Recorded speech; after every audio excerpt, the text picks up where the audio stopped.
Hello students, today we are going to study the chapter plant-water relation. First of all, we'll understand what is the need to study this chapter. Yes, of course, it is in your syllabus, so you have to study. But what is the basic need of this chapter to study? Why we are studying this? What is there in this chapter? First, we will understand what it is there and what concept we have to study in this chapter. Basically, we know that when we pour water to the plants, the plant utilizes it for various purposes. That is, when we pour water to the plant, the plant utilizes it for various purposes. But when we pour the water and when the plant utilizes it, in between there's a process that we need to know, and that is what? That is transportation.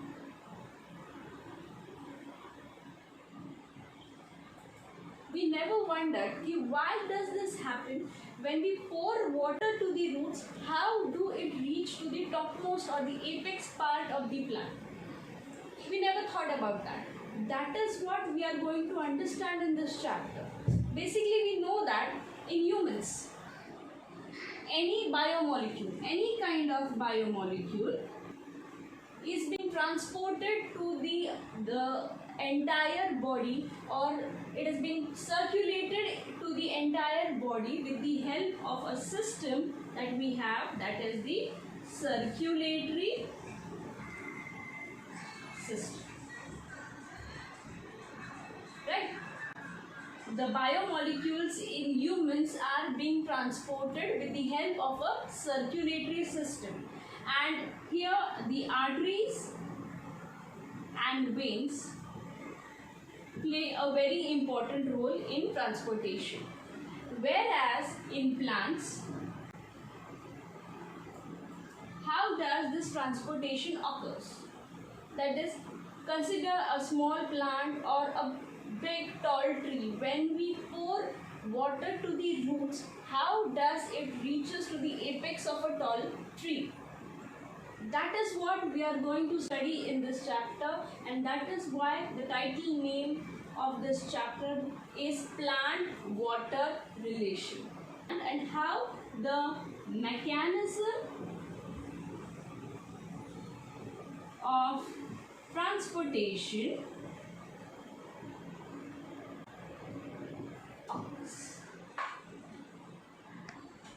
in 11th standard, we have studied the anatomy of plants. In that, we have studied the two vascular tissues, which are xylem and phloem. We all know that xylem helps in transportation of water, and whereas the phloem helps in transportation of food. The xylem transportation, that is from roots to the apex, whereas the phloem, which transports the food, if you will look at it, that the transportation of phloem is bidirectional. That is, the phloem has to transport the food in both the directions, from the apex and to the roots also. So it is bidirectional. How does this entire process occurs? Yes, all these questions, all this doubt are going to be cleared in this chapter.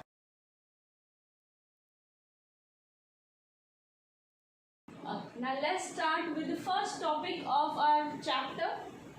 Today we are going to complete these three topics, that is root structure, type of water and imbibition. First we will deal with the root structure. Now we know that root is the absorbing organ of the plant. It is the main absorbing organ of the plant. Right? The root is the main absorbing organ. The root structure comprises of various zones, that is maturation zone, zone of absorption, zone of elongation, meristematic region and root cap. These zones are visible over here. This is the diagram of various zones of root. This diagram might be asked in your exams for 2 marks. The various zones of root, if you will observe, this is the maturation zone, this is the root hair zone, this is the zone of elongation, meristematic region, root cap. If you have any, if you will go through the 11th anatomy wala chapter, we have covered this part in the anatomy of plant. But let me remind you once again that this root hair region is nothing but the zone of absorption. The absorption of water is done with the help of this root hair. And what is this root hair? The root hair is nothing but extension of the epiblema cell. It is the extension of the epiblema cell. Epiblema cell is a type of parenchyma cell. Now this epiblema cell comprises of double-layered cell wall, cell membrane. It consists of cytoplasm. Inside the cytoplasm, mitochondria is present, vacuole is present, nucleus is present, and it is surrounded by the other epithelial cells. If you see the cell wall is double layered. The outermost layer of the cell wall is composed of pectin, whereas the innermost layer of the cell wall is composed of cellulose. I repeat, the outermost layer of the cell wall comprises of pectin, whereas the innermost layer of the cell wall comprises of cellulose. The cell wall is freely permeable, whereas the cell membrane or the plasma membrane is selectively permeable. This is a very important point to note, so I repeat it once again. The cell wall is freely permeable, whereas the plasma membrane is selectively permeable. The epiblema cell or the root hair is very fine. Its length is about 1 to 10 millimeter. Its lifespan is very short. But the most important part it does is that it helps in absorption of water. This is what about our first topic, that is the root structure. Now we will go to the next topic, that is types of water.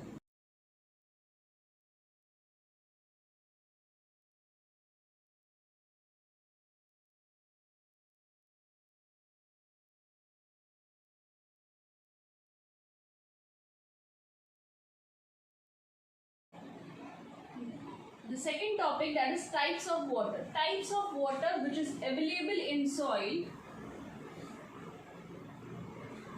The type of water which is available in soil is of 3 types, that is gravitational, hygroscopic and capillary. Out of this gravitational water, it percolates deeply into the soil, so it is not available for the plant for absorption.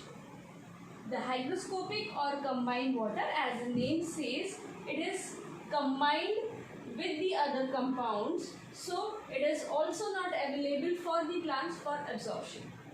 The only water, the source of water which is present in the soil for the plant absorption is the capillary water.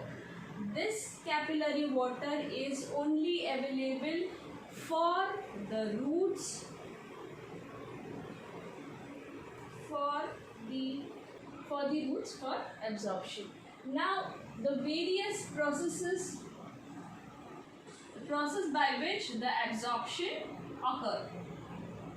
Now coming to the third topic of imbibition. Before that, we'll again revise this our second topic, that is the type of water.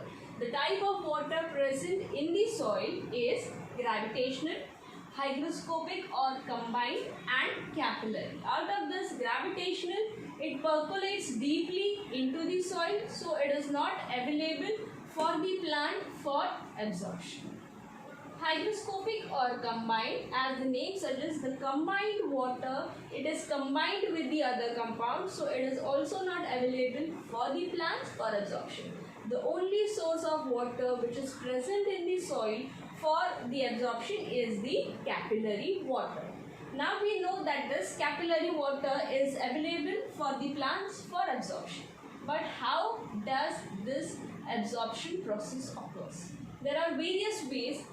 Now coming to the third topic is the imbibition, the process by which the water can be absorbed. But let me tell you, in imbibition, absorption do not take place. Instead of absorption, adsorption takes place.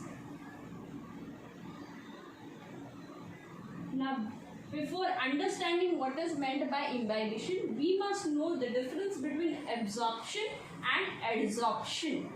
Absorption, we know that the fluid gets dissolved, and that is known as absorption. But adsorption means to adhere.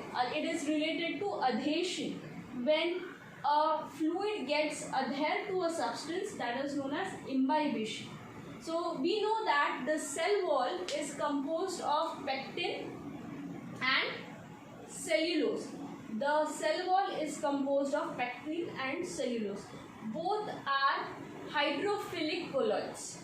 So when the adsorption of water is done by the hydrophilic colloids, that is known as imbibition. What is meant by imbibition? The adsorption done by the hydrophilic compounds, it results in imbibition. I repeat, what is meant by imbibition? When the hydrophilic colloids adsorb water, it is known as imbibition. And which are the hydrophilic colloids? The pectin and cellulose. Where it is present? In the cell wall. Am I clear? The cell wall, as we studied, the cell wall is composed of, the outer layer is composed of pectin, inner cellulose. Yes, those pectin and cellulose are the hydrophilic colloids which help in adsorption. The best example of adsorption I can give you in our basic daily life is the kneading of dough. जो आटा गूंथते हैं, first it is in powder form, but as we add water to it, it becomes thick. That is an example of imbibition.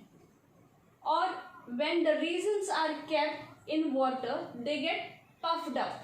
After a few hours, it gets puffed up. Why? Because the water is being adhered to the raisin component, and that is known as imbibition. Now, this is what we studied in today's topic, that is the root structure, the types of water and imbibition. I hope you have understood all the three topics. If you have any doubts, please let me know, because in the next lecture we are going to discuss about the diffusion and osmosis. But if imbibition and this entire concept is being cleared, then only we can go to the diffusion and osmosis. So we'll meet in the next lecture. Thank you.